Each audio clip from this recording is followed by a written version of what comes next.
आज बांगलादेशचं मार्केट असेल, अन्य मार्केट असेल, तिथून दोन पैसे शेतकऱ्यांना अधिक मिळण्याची शक्यता असतात. तिथलं सरकार त्याच्यावर दृष्टी लावतं आणि आमचं सरकार त्याच्याकडून लगेच भूमिका घेतं. त्याचा परिणाम संसार उत्पादक शेतकऱ्यांच्या एकंदर पिकावर या ठिकाणी होतं. फक्त संसार उत्पादक असेल, ज्वारी पिकवणार असेल, गहू पिकवणार असेल, धानाचं पीक घेणार असेल, आज त्या सगळ्यांना संकटाला तोंड देण्याची एक वेळ आली.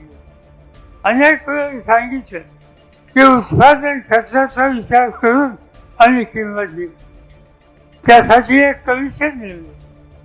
त्या कमिशन माझ्या काळात नेलं.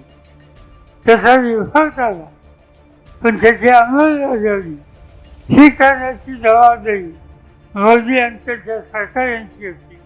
पण गेल्या 10 वर्षामध्ये त्या आव्हानाकडे त्यांनी झुंकून बघितलं नाही आणि त्याच्या एकाही गोष्टीची पूर्तता आजपर्यंत त्यांनी केली नाही. आणि त्याच मोदी, त्याच अमित शहा, तेच त्यांचे सरकारी जाहीरपणाने सांगतात की शरद पवार असो की आम्ही लोकांनी या सगळ्या गोष्टीचा इतिहास हा आढावा दिला पाहिजे. सरकार तुमच्याकडे 10 वर्ष आणि आढावा आम्हाला लोकांना वाचतो.